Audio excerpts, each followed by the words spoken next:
Hola, ¿qué tal? Bienvenidos a mi canal, bienvenidos a Luthier Mab. Mi nombre es Matías. Hoy vamos a estar viendo algunas cuestiones relacionadas a tensores, comúnmente denominado alma de los instrumentos. Algo de historia, cómo se utilizan, cómo ajustarlos, algunas generalidades y algunas características específicas de distintos modelos. Comencemos.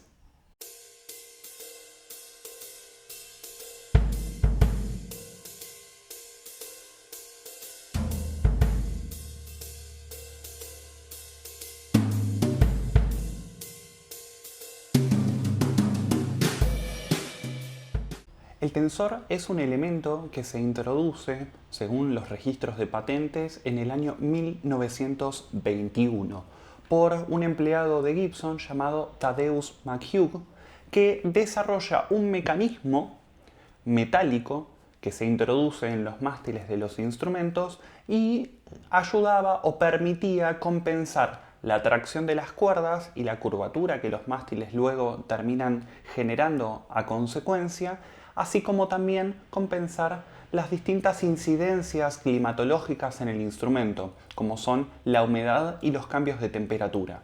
No olvidemos que un mástil está hecho íntegramente de madera en la gran mayoría de los casos y este elemento, al ser orgánico, tiene interacciones con estas condiciones medioambientales modificando su estructura. Existen diversos tipos de tensores. En grandes generalidades podemos considerar que hay dos vertientes, los de simple acción y los de doble acción. Vamos a estar viendo un poco más luego algunas características de uno y de otro. Pero esencialmente lo que permiten es modificar la curvatura del mástil, generando un mástil que puede estar completamente recto, cóncavo o convexo.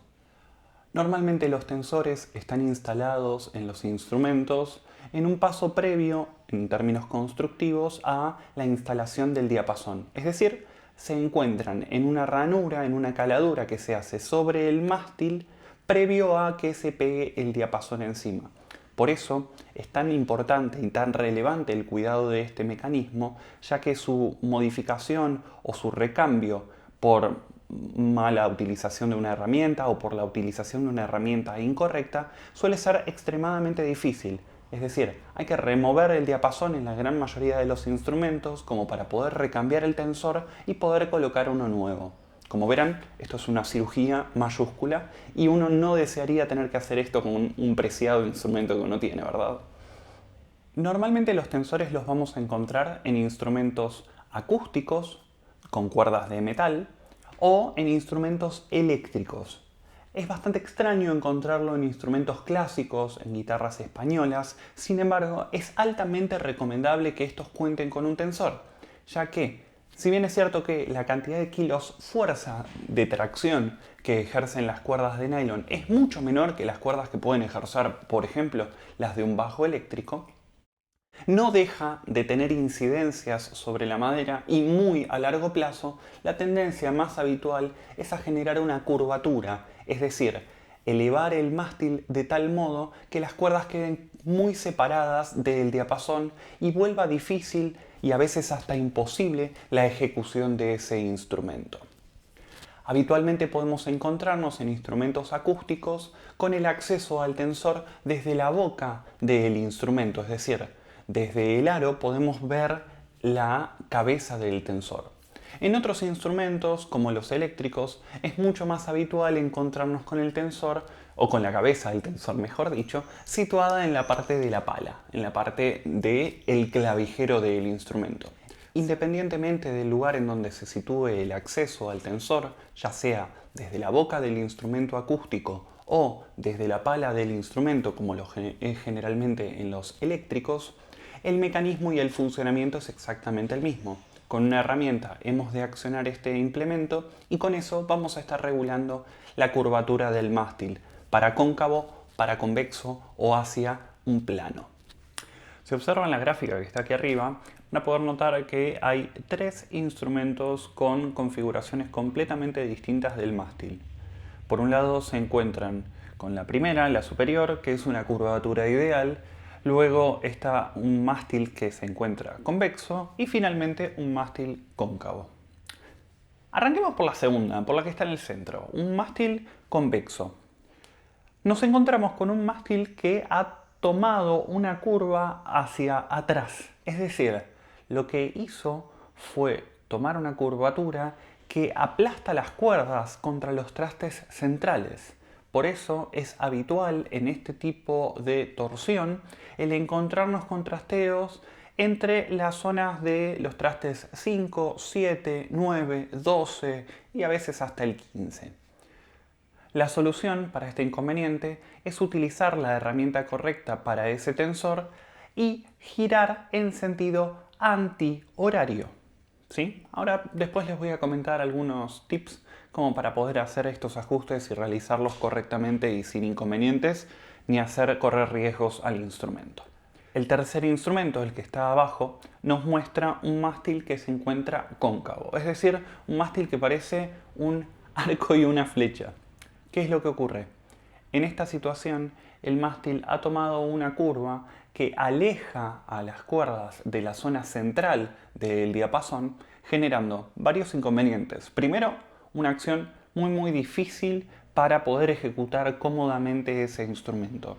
En segundo lugar, trasteos que se van a repartir entre los primeros 3, 4, a veces primeros 5 trastes y los últimos trastes, es decir, la zona más aguda del diapasón, también va a estar comprometida su ejecución. En este caso, la solución es realizar giros a través del tensor en sentido horario, de manera que estaríamos compensando la curva que se había pronunciado.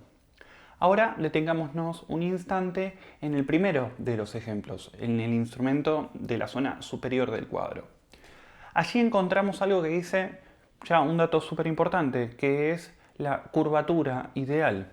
Es decir, no necesitamos tener el instrumento completamente plano. De hecho, lo habitual, lo esperable en un instrumento para que sea fiable es dejar una pequeña curva, una pequeña comba, de modo tal que tengamos cierto margen, cierta luz para cuando la madera trabaje. Es decir, para cuando tienda la madera a moverse un poco, ya sea porque se hincha por cambios de humedad o por cambios de temperatura.